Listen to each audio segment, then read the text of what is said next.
John Kennedy, and it's a quote. It's a quote. He said, I'm not going to read it. I want you guys to read it, but you're going to read it really fast. So go ahead, Kimani, give it to us fast. Ask what not your country can do for you. Ask what you can do for your country.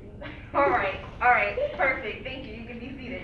All right, Taylor, you're going to give it to us moderate. You're going to say it moderate, not fast or slow. You're going to say it moderate. Yes. Ask not what your country can do for you. Ask what you can do for your country. All right, thank you. All right, Henry, come on, let's go.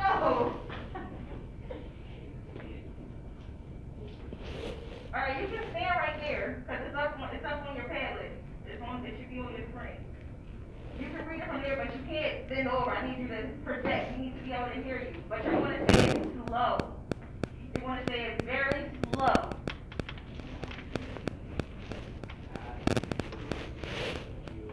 Not like that. Hey, you're reading it. I didn't say no. Slow, but not like slow. Not like you can't read slow.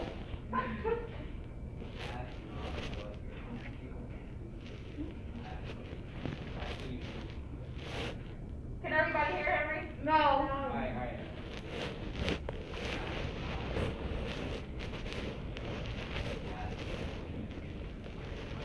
All right, y'all heard him this time? Yeah. All right, cool. So which one out of the three stood out to you the most? Fast, slow, or moderate? Which one of the three stood out to you the most? Kimani? Probably fast or slow because I think because if you start speaking real fast, people don't know.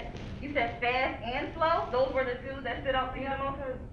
Because when people start speaking fast, it's gonna catch them off guard and It catches people off. It catches the audience off guard when someone is speaking fast. When it's slow, people are gonna sit there and when it's slow, it's kind of boring. It's like, this is dragging.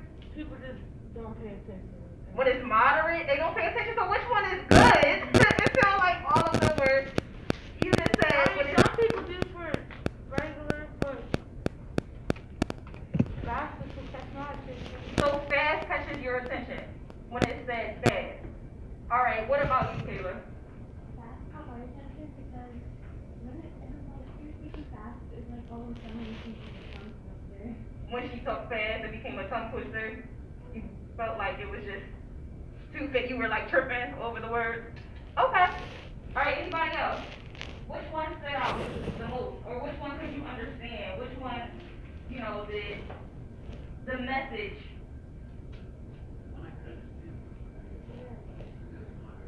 You said moderate. Okay. So what do you think this means? What do you guys think this phrase means?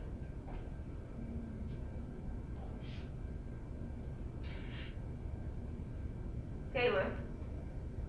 I think mostly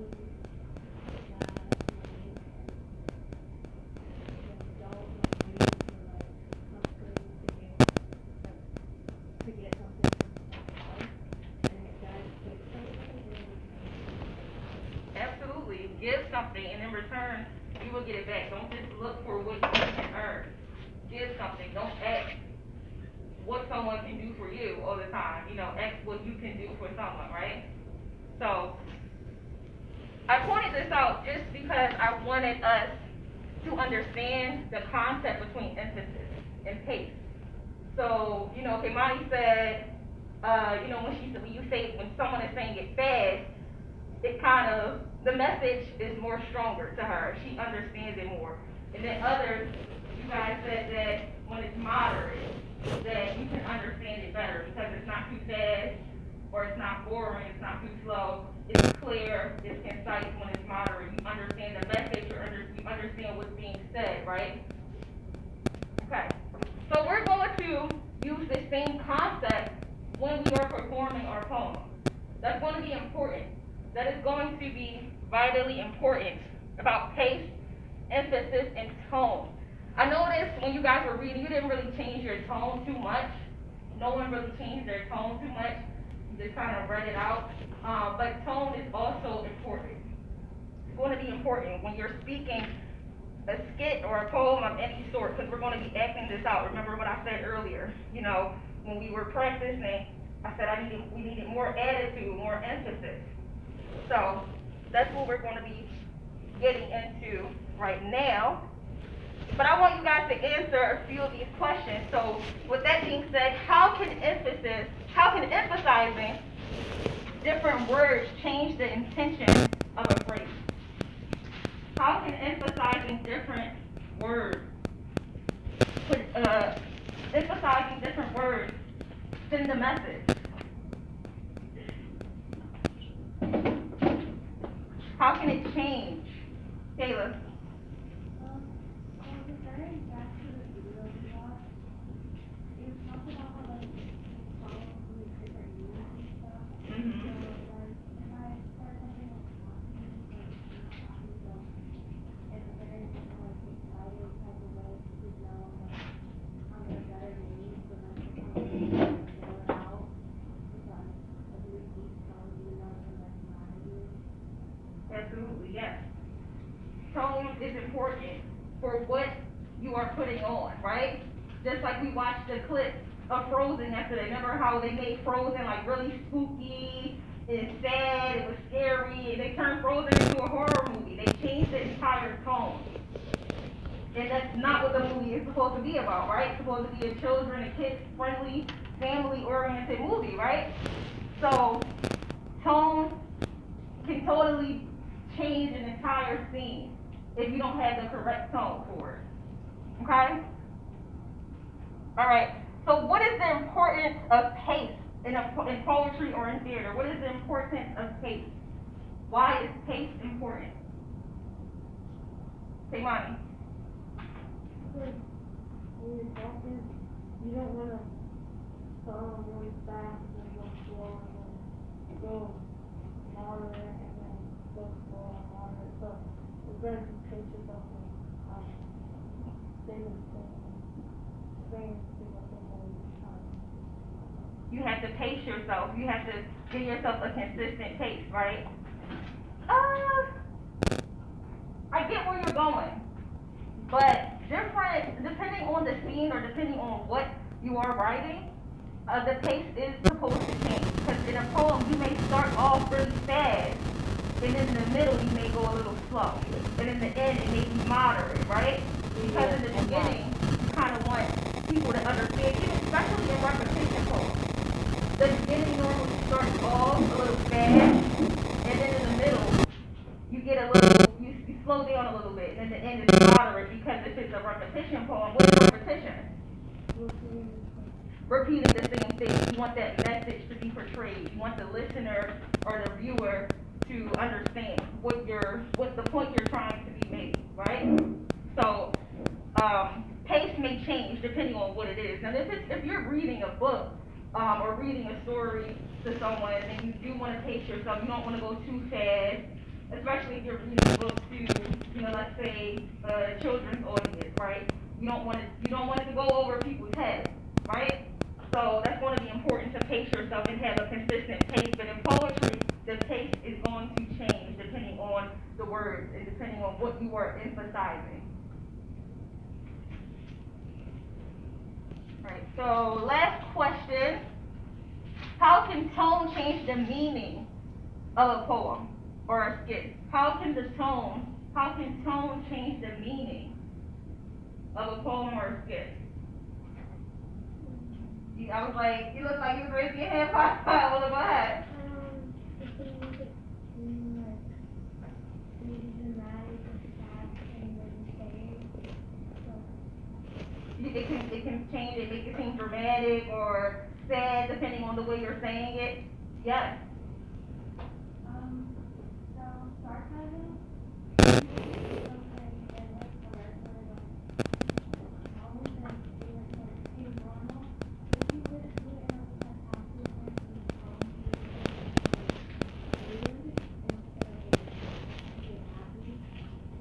Absolutely. Sarcasm is a good one. If you're just reading something regular perhaps we're performing a skit, but we remember our lines at this point. If you just say it normal, and it's supposed to sound sarcastic, it's not gonna really hit the same, right? The viewer is kind of just gonna be like, what? What's going on? Like, she just said something mean to her. Like, did she say it in a nice way? Did she say it, like, plain? Like, did that really just happen? So, what you're saying is supposed to actually sound, it's supposed to be setting the mood that you mean it in. So sarcasm, happy, sad, angry. Remember I said earlier, when we're saying the no cat part, we want anger, right? Because that's what we all felt. Everybody, when I asked you guys to write the 10 words, how these events made you all feel. Every single last one of you had the word angry in there. So that's what I want us to portray when we're saying that word, when we're saying no cat, when we're putting that on. Okay? Alright, so pull out your poem. So everybody should pull up their poem. You can pull it up on the tablet. You can pull it up on your paper, on your phone, wherever you have it. Because what I want you all to do now is point out the words in each stanza that you are going to use and that you are going to emphasize. What words are you going to emphasize? All of you have words that should be emphasized in your poem. And we all know the meaning of emphasis now, right? Can somebody tell me what emphasize means?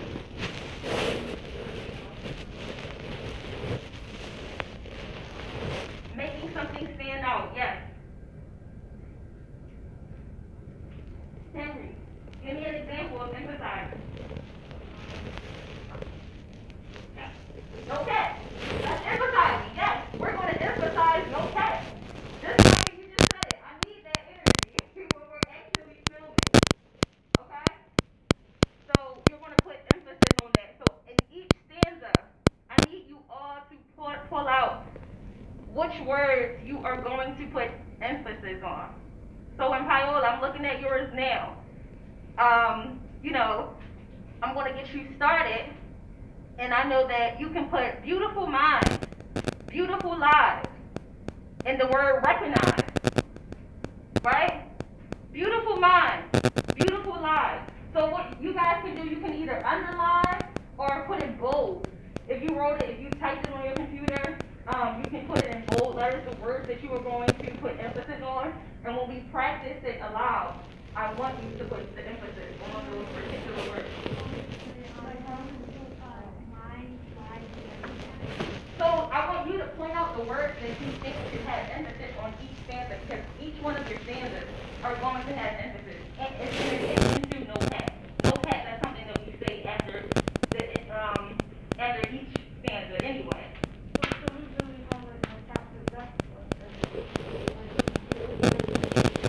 We already know that we have to say that, but we're saying that as a class. We're saying that together.